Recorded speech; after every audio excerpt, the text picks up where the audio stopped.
नमस्कार। आज हम डिस्कस करेंगे HPSSC का प्रीवियस पेपर। जो HPSSC का प्रीवियस पेपर है, आज इसका हम HPGK का सेक्शन जो है वो डिस्कस करेंगे और डिटेल से डिस्कस करेंगे ताकि आपको जो है आपके आने वाले एग्जाम्स में हेल्प मिल सके, जैसे कि पहले भी मिलती रही है।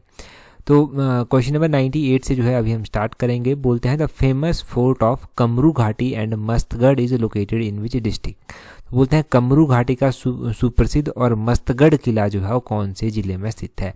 कमरू घाटी से आपने ज़रूर थोड़ा सा आइडिया लगा लिया होगा कि ये मंडी में स्थित है, तो आपका ऑप्शन आंसर भी बिल्कुल सही है कि ये मंडी में जो है वो स्थित है। कमरू घाटी का सुप्रसिद्ध और मस्तगढ़ किला जो है ये कहाँ पर स्थित है, ये मंडी में स्थित है। अब पहले तो आपने ध्यान रखना है कि अगर इंडिविजुअली क्वेश्चन पूछ ले जाए ना कि मस्तगढ़ किला कहाँ पर स्थित है, तब भी पता होना चाहिए। जरूरी नहीं कि ये कमरू घाटी साथ में ऑप्शन में दिया गया हो या फिर क्वेश्चन में दिया गया हो। तो मस्तगढ़ का किला मंडी में स्थित है। अब मंडी में अगर हम फोर्ट की बात करेंगे, किलों की बात करेंगे कि मंडी में जो है वो कौन कौन से किले आते हैं।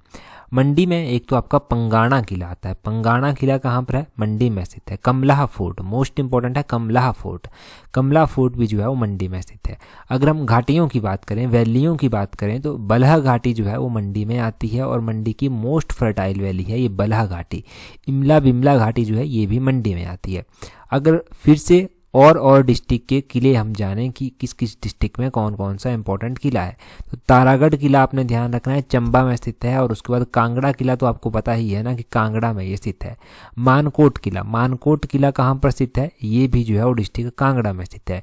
डिस्ट्रिक्ट कांगड़ा में जो है ये मानकोट किला नूरपुर में जो है वो स्थित है।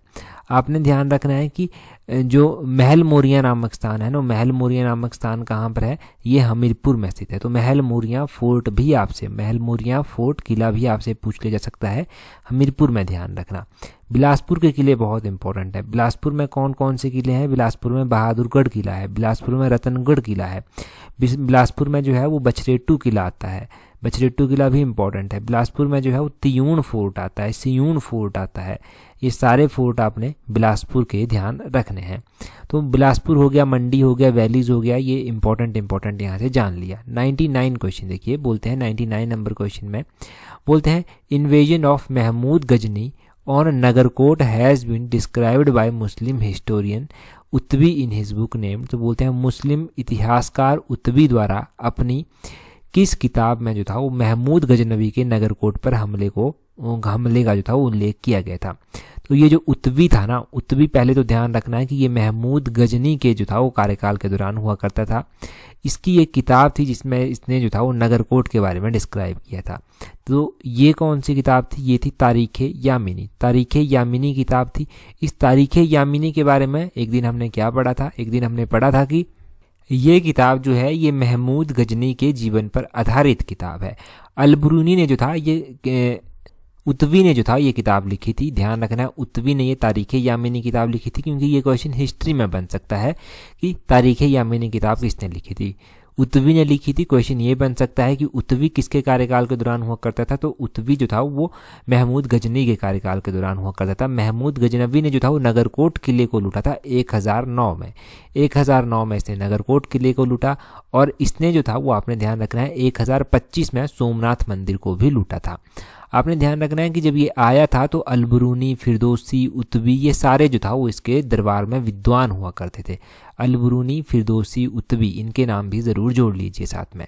तो अगला क्वेश्चन देखते हैं, ये तो यहाँ से हो गया। ये नेक्स्ट क्वेश्चन में बोलते हैं in which year capital of Punjab government was shifted from Shimla to Chandigarh. तो बोलते हैं कि कौन से वर्ष में पंजाब शासन की राजधानी को शिमला से चंडीगढ़ स्थानांतरित किया गया था। देखो, पंजाब की जो कैपिटल थी, पंजाब शासन की जो राजधानी थी, उसको शिमला से चंडीगढ़ स्थानांतरित किया गया था। ये कौन से ईयर की बात है, ये 1953 की बात है। ऑप्शन ए सही आंसर है। आपको पता होना चाहिए कि पहले पंजाब का जो हाई कोर्ट था वो भी जो था वो शिमला में होता था। शिमला में कहाँ पर होता था पंजाब का हाई कोर्ट, पंजाब का हाई कोर्ट जो था वो शिमला के पीटर ऑफ में हुआ करता था। तो ये भी पता होना चाहिए। पीटरहॉफ में जो था वो लॉर्ड एल्गिन पहले वाइसराय थे जो यहाँ पर रहे थे आकर, ये भी ध्यान रखिए। जो महात्मा गांधी को नाथूराम गोडसे के द्वारा गोली मारी गई थी वो ट्रायल भी जो था वो पीटरहॉफ में हो चुका है, ये भी पता होना चाहिए। पीटरहॉफ जो है प्रेजेंटली क्या कर रहा है, किस बिल्डिंग में कौन रहता है, किस तरह से इसका स्टेटस है, तो ये बिल्डिंग जो है वो प्रेजेंटली एक होटल के रूप में जो है वो काम करती है। होटल यहाँ पर है जिसको पीटरहॉफ के नाम से ही जाना जाता है। और आपने ये भी ध्यान रखना है कि यहाँ पर आग भी लगी थी 1981 में। 1981 में यहाँ पर एक भीषण आग लगी और भीषण आग से ये तबाह हो गया था, ये पता होना चाहिए आपको। और अगर हम किसी बिल्डिंग के बारे में बताऊं मैं आपको तो बार्न्स कोर्ट को इसके साथ आप लिंक कर लीजिए। बार्न्स कोर्ट प्रेजेंट टाइम में जो है वो हिमाचल प्रदेश के गवर्नर का रेजिडेंस है। अब इसको 1830 में जो था वो कंस्ट्रक्ट किया गया था। अभी बात चली थी कि बार्न्स कोर्ट को जो है जहाँ पर गवर्नर हिमाचल के रहते हैं, गवर्नर का जो रेजिडेंस है उसको रिपेयर करना है, तो रिपेयर करने के लिए अब गवर्नर को कहाँ ठहराया जाए, तो बात हो रही थी कि पीटरहॉफ में जो है उनको शिफ्ट कर दिया जाएगा। ये बात कुछ टाइम पहले न्यूज़पेपर में आई थी, तो ये भी आपने ध्यान रखना है। मैंने ये क्लिप आपके साथ टेलीग्राम पर भी शेयर किया था। और इस तरह के क्वेश्चन ना हाई कोर्ट क्लर्क के लिए भी इम्पॉर्टेंट है। आपने ध्यान रखना है कि अगर आप उस एग्ज़ाम के लिए तैयारी कर रहे हैं तो टेस्ट सीरीज़ आप प्रैक्टिस कर सकते हैं और जो कमियां छोटी छोटी रह जाती हैं उनको भी पूरा कर सकते हैं। टेस्ट सीरीज़ का लिंक नीचे कमेंट बॉक्स और डिस्क्रिप्शन बॉक्स में मैंने दे रखा है। 101 क्वेश्चन नंबर में बोलते हैं which of the following was the apex body of Prajamandal. तो बोलते हैं निम्नलिखित में से कौन सी प्रजामंडलों की एक अग्रक संस्था थी। तो अपेक्स बॉडी बतानी है जो प्रजामंडलों की थी, वो कौन थी, वो थी all India state people's conference. Option B जो है वो सही आंसर है। अब यहाँ से आप क्या समझेंगे, यहाँ से कुछ इंपॉर्टेंट चीज़ जानिए कि जब प्रजामंडलों की स्थापना हिमाचल प्रदेश में हुई अलग अलग डिस्ट्रिक्टों में, तो ये all India state people's conference के साथ कहीं ना कहीं पर जुड़े हुए थे। जैसे कि मैं एक एग्जांपल देकर आपको समझाता हूँ कि all India state people's conference का एक सेशन उदयपुर में हुआ था 1945 में, और बिलासपुर के कुछ लोगों ने वहाँ पर भाग लिया था। बिलासपुर के ये लोग जो यहाँ पर भाग लेने गए थे, जब यहाँ से वापस लौट कर आए तो इनके मन में भी आया कि हम प्रजामंडल की स्थापना करें, और इन्होंने जो था वो बिलासपुर राज्य प्रजामंडल की स्थापना जो था वो कर डाली थी। आपने ये ध्यान रखना है कि अभी जो एग्जाम में क्वेश्चन पूछा गया था कि कुनिहार प्रजामंडल की स्थापना कब की गई थी, 1939 में की गई थी। ये अभी संडे को एग्जाम हुआ था, उसमें पूछा गया था। आपका सिरमौर प्रजामंडल है, उसकी स्थापना कब की गई थी, उसकी स्थापना भी 1939 में की गई थी। आपका हिमालयन रियासती प्रजामंडल है, हिमालयन रियासती प्रजामंडल की स्थापना कब की गई थी, तो हिमालयन रियासती प्रजामंडल की स्थापना 1938 में की गई थी, और इसके सेक्रेटरी थे पंडित पदम देव। ये भी पता होना चाहिए। तो ये बेसिक क्वेश्चंस आपने जान लिए। 4-5 क्वेश्चंस जो भी यहाँ से बने इनको ध्यान रखिए। यहाँ पर हिमालयन हिल स्टेट काउंसिल दिया गया, तो आपने ध्यान रखना है कि हिमाचल प्रदेश में एक बॉडी थी जिसका नाम था Himalayan hill state regional council. इसकी स्थापना 1946 में की गई थी। इंडियन नेशनल कांग्रेस की स्थापना कब की गई थी, वो तो आपको पता ही है कि इंडियन नेशनल कांग्रेस की स्थापना 1885 में की गई थी। अगला क्वेश्चन देखते हैं हमारे पास क्या दिया गया है। यहाँ से तो काफ़ी जान लिया। अगले क्वेश्चन में बोलते हैं 102 क्वेश्चन नंबर में बोलते हैं the largest agglomeration of Gaddis in Himachal Pradesh is in. तो बोलते हैं कि हिमाचल प्रदेश में जो गद्दियों के प्रचुर समूह हैं वो कहाँ पर स्थित हैं। हिमाचल प्रदेश में अगर गद्दी कहाँ पर पाए जाते हैं, अगर डिस्ट्रिक्ट आपसे पूछा जाए तो चंबा और कांगड़ा डिस्ट्रिक्ट में ये मुख्य रूप से पाए जाते हैं। अब यहाँ पर अलग अलग प्लेसेस दिए गए हैं, इनमें से आपको कुछ बताना है कि कहाँ पर सबसे अधिक गद्दी जो है वो पाए जाते हैं। तो सबसे अधिक गद्दी जो है वो कहाँ पर पाए जाते हैं, ये पाए जाते हैं भरमौर में। भरमौर चंबा में जो है ये गद्दीज पाए जाते हैं। अब देखो भरमौर चंबा में ये गद्दीज पाए जाते हैं। आपने यहाँ से क्या ध्यान रखना है, गद्दी जो हिमाचल प्रदेश में है ना, ये इनके बारे में एक तो इनके कस्टम्स हो गए, एक इनके फेस्टिवल्स हो गए, ये इंपॉर्टेंट है। जैसे कि नवाला फेस्टिवल बहुत इंपॉर्टेंट है। ये भगवान शिव को डेडिकेटेड है और गद्दियों के द्वारा जो है वो मुख्य रूप से मनाया जाता है। एक तो ये क्वेश्चन डेफिनेटली किसी न किसी एग्जाम में पूछा जाएगा। इनके मैरिज के टाइप ये भी एग्जाम में पूछे जाते हैं कि इनके मैरिज के टाइप ये कौन कौन से परफॉर्म करते हैं। तो इनके मैरिज के टाइप में झिंड फूक आता है, बराड़ फूक आता है। इनके मैरिज के टाइप में दान पुण्य आता है।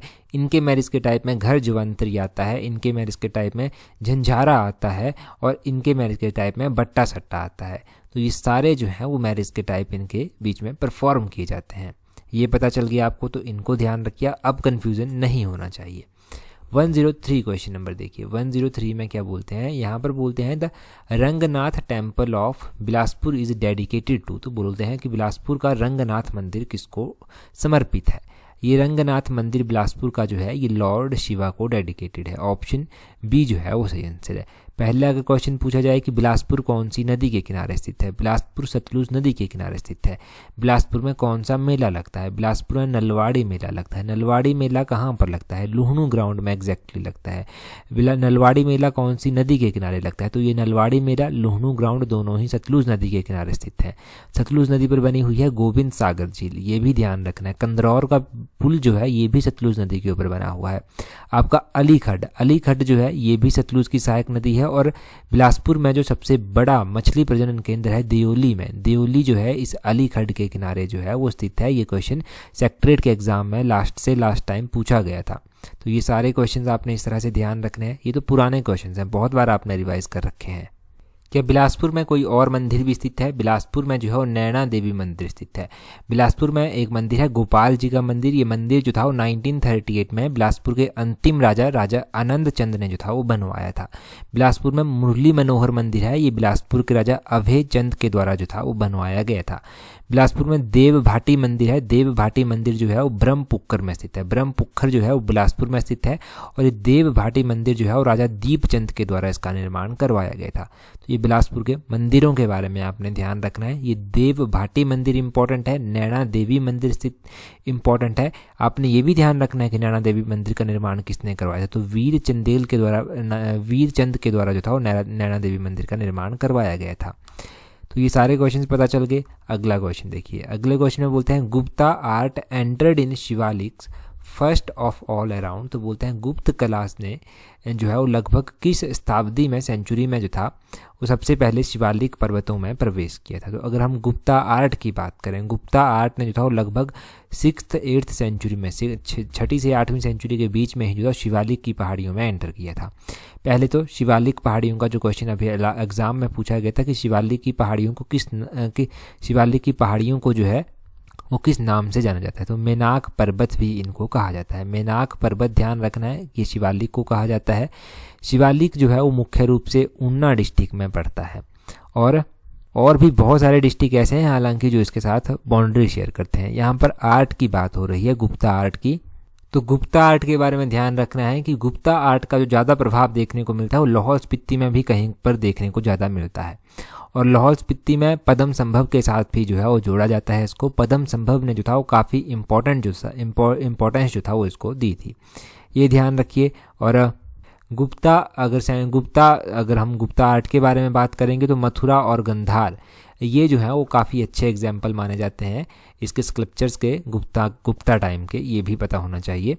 अगला क्वेश्चन देखिए, बोलते हैं mica is found at which place in Himachal Pradesh. तो बोलते हैं कि आपको पता है इंडिया में माइका सबसे ज़्यादा पाया जाता है, तो हिमाचल में पूछते हैं कि हिमाचल में किस स्थान पर ये पाया जाता है, तो ये तंगलिंग खड्ड में पाया जाता है। तंगलिंग खड्ड, ऑप्शन सी जो है वो सही आंसर होगा, तंगलिंग खड्ड। और ये जो तंगलिंग खड्ड है ये पड़ती कहाँ पर है, डिस्ट्रिक्ट किन्नौर में ये पड़ती है। तो माइका डिस्ट्रिक्ट किन्नौर की तंगलिंग खड्ड में पाया जाता है। इसके अलावा किन्नौर में और क्या क्या पाया जाता है, देखो किन्नौर में यहाँ पर चारा गाँव दिया गया है, चारा गाँव में जिप्सम पाया जाता है। और इसके अलावा अगर हम बात करें, ये जो रंगवार या फिर रणवार यहाँ पर दिया गया है, यहाँ पर कॉपर जो है वो देखने को मिलता है। अशरंग यहाँ पर दिया गया है, अशरंग में चाइना क्ले जो है वो पाई जाती है, जिसको चीनी मिट्टी भी हम कहते हैं ना, वो पाई जाती है यहाँ पर। और जो सिल्वर है वो कहाँ पर पाया जाता है, वो भी चारा गाँव या चौगाँव आप कह लीजिए, यहाँ पर जो है पाया जाता है। चौगाँव में जिप्सम भी पाया जाता है, सिल्वर भी पाया जाता है। तंगलिंग में माइका पाया जाता है, चाइना क्ले असरंग में पाई जाती है। और लिप्पा सरंग वाइल्ड लाइफ सेंचुरी तो आपको याद ही होगी, लिप्पा सरंग वाइल्ड लाइफ सेंचुरी कहाँ पर स्थित है, किन्नौर में स्थित है, वो आप कैसे भूल सकते हैं। अगला क्वेश्चन देखिए, अगले क्वेश्चन में क्या बोलते हैं, अगले क्वेश्चन में बोलते हैं under the Indo German programme a dairy programme development plant has been set up at which place of Himachal Pradesh. तो बोलते हैं इंडो जर्मन प्रोग्राम के अंतर्गत हिमाचल प्रदेश के कौन से स्थान में जो है वो डेयरी विकास संयंत्र लगाया गया है। तो हिमाचल प्रदेश के एक स्थान में ये संयंत्र लगाया गया है, ये स्थान है चक्कर, ऑप्शन बी जो है वो सही आंसर है। और ये चक्कर डिस्ट्रिक्ट मंडी में पड़ता है। इसके बारे में एक और क्वेश्चन एग्जाम में पूछा जाता है। क्वेश्चन क्या पूछा जाता है एग्जाम में, पूछा जाता है कि हिमाचल प्रदेश मिल्क फेड ने जो है वो पंजीरी मैन्युफैक्चरिंग प्लांट एक बनाया है, ये कहाँ पर बनाया है, तो ये चक्कर में बनाया है, चक्कर मंडी में जो है ये बनाया गया है। तो ये ध्यान रखना आप, एक तो डेयरी डेवलपमेंट हो गया, पंजीरी हो गया, इंडो जर्मन की सहायता से चलाया जा रहा है। ये 3-4 क्वेश्चन बने, इनको ध्यान रखिए। अच्छा, और क्या क्या क्वेश्चन यहाँ से पूछे जा सकते हैं, देखो क्वेश्चंस यहाँ से पूछे जा सकते हैं कि मंडी में जो है वो मुर्गी के चारे बनाने वाली एक इकाई भी स्थित है, एक इंडस्ट्री स्थित है। ये कहाँ पर स्थित है, ये मंडी के बंगरोटू में स्थित है। मंडी की गुम्मा और द्रंग की साल्ट माइंस तो आप कभी मत भूलना, ये बहुत इंपॉर्टेंट है। और मंडी की जो पहली जल विद्युत परियोजना थी वो थी जोगिंद्रनगर में पहुंची, 1926 में इसको स्थापित किया गया था। इसका जो पहला स्टेज था वो 1933 में बनकर तैयार हो गया था, ये ध्यान रखिए। मंडी में एक अंगोरा रैबिट फार्म भी स्थित है। ये जो अंगोरा रैबिट फार्म है ये मंडी के नगवाएं में स्थित है, मंडी के नगवाएं में ये स्थित है। अच्छा, अब मुझे आप बता दीजिए कमेंट करके कि ये जो अंगोरा रैबिट फार्म है ये तो एक मंडी में स्थित है, नगवाएं में। दूसरा ये कांगड़ा में भी स्थित है। अब कांगड़ा में ये कहाँ पर स्थित है, ये आपके लिए काम बन जाता है, ये आप कमेंट करके बता दीजिए। तो ये सारे क्वेश्चन यहाँ से हो गए। अगला क्वेश्चन देखिए, बोलते हैं हु रोट दी बुक कला वाहे गुरु दी। तो कला वाहे गुरु दी किताब नई किताब है, पहले एग्जाम में पूछी भी नहीं गई है, तो इसको ज़रूर ध्यान रखना है। ये किताब शोभा सिंह के द्वारा लिखी गई है। ऑप्शन ए शोभा सिंह जो है वो सही आंसर है। शोभा सिंह का नाम सुनकर आपके मन में क्या आया होगा, शोभा सिंह जो था एक प्रसिद्ध चित्रकार थे। इनके द्वारा जो फेमस पेंटिंग्स बनाई गई थी जिसमें सोनी मेहरवाल पेंटिंग आता था, इसमें सिख गुरुओं के चित्र आता था, इन्होंने ये पेंटिंग्स जो था वो बनाई थी। तो आपने ध्यान रखना है कि शोभा सिंह जो थे, इनका पूरा नाम सरदार शोभा सिंह भी आप पढ़ते हैं किताबों में, और इनका जन्म 1901 में हुआ था। पंजाब में इनका जन्म हुआ था, पंजाब के गुरदासपुर में इनका जन्म हुआ था। ये एक पेंटर थे, अगर पूछ ले जाए क्या थे, ये पेंटर थे एक, ये भी क्वेश्चन बनता है। और शोभा सिंह आर्ट गैलरी कहाँ पर स्थित है, ये आर्ट गैलरी अंद्रेटा में स्थित है। यहाँ पर MS रणधावा ऑप्शन में दिया गया है। MS रणधावा के द्वारा जो है एक किताब लिखी गई है, इस किताब का नाम है कांगड़ा पेंटिंग। यहाँ पर फ्रेंच दिया गया है। फ्रेंच अगर आप कहीं पर पढ़ते हैं ना इनका नाम, तो आप किस तरह से पढ़ते हैं, आप JC फ्रैंक करके पढ़ते हैं कहीं पर। तो JC फ्रैंक के द्वारा किताब लिखी गई थी हिमालयन आर्ट किताब, उस किताब को भी आप ध्यान रखिए। और भी इंपॉर्टेंट किताबें रिवाइज कर लेते हैं, जैसे कि अबॉर्ड ऑफ गॉड किताब हो गया, ये किताब एंड्रयू विल्सन के द्वारा लिखी गई थी। शांता कुमार जी के द्वारा लिखी हुई किताबें बहुत बार पूछी जाती हैं, जैसे कि धरती है बलिदान की किताब हो गया, पहाड़ बेगाने नहीं होगा किताब होगा, लाजो किताब हो गया, देशभक्त स्वामी विवेकानंद किताब हो गया, हिमालय पर लाल छाया किताब हो गया, ये सारी इनके द्वारा लिखी गई है। कुल्लू देश की कहानी किताब जो है वो लालचंद प्रार्थी के द्वारा लिखी गई है। और अगर हम बात करें कि OC हांडा ने कौन सी किताब लिखी है, तो इनके द्वारा बुद्धिस्ट मोनेस्ट्री इन हिमाचल प्रदेश किताब लिखी गई है। इनके द्वारा और भी बहुत सारी किताबें जो हैं वो लिखी गई हैं, जो एग्ज़ाम में पूछी गई है अभी तक, वो मैंने आपको बता दी। और Bilaspur past present and future किताब किसने लिखी थी, ये बिलासपुर के अंतिम राजा आनंद चंद के द्वारा जो था वो लिखी गई थी। और टेलीग्राम पर अगर आपने अभी तक ज्वाइन नहीं किया है, तो टेलीग्राम पर ज्वाइन करने के लिए अपना टेलीग्राम ओपन करना, वहाँ से सर्च करना @allexam31। और जूनियर ऑफिस असिस्टेंट 965 का अगर एग्ज़ाम भरा है ना आपने, पोस्ट कोड 965 का, तो उसके एडमिट कार्ड आ चुके हैं। टेलीग्राम पर मैंने आपको बता दिया था, डाउनलोड कर लीजिए एडमिट कार्ड, आपके एडमिट कार्ड डाउनलोड वहाँ से हो जाएंगे। बाकी अगर आप तैयारी कर रहे हैं HP हाई कोर्ट क्लर्क की, तो उसके लिए आप टेस्ट सीरीज जो है वो अवेल कर सकते हैं, जिसका लिंक नीचे डिस्क्रिप्शन बॉक्स और कमेंट बॉक्स में आपको मिल जाएगा। टोटल टेस्ट इसमें 10 प्रोवाइड करवाए गए हैं, और इंस्टेंटली अभी जब स्टार्टिंग में लॉन्च की गई है तो 20% डिस्काउंट के साथ आपको ये मिल जाएगी। तो आप इजीली अवेल कर सकते हैं। Link comment box, description box, Telegram सभी पर आपको मिल जाएगा। टेलीग्राम पर ज्वाइन करने के लिए अपना टेलीग्राम ओपन करना, वहाँ से इस तरह से सर्च करना @allexam31। टेलीग्राम चैनल भी मिल जाएगा, और टेस्ट सीरीज को आप अवेल कर सकते हैं 20% डिस्काउंट के साथ। That's all. Thank you very much for watching and listening it very patiently.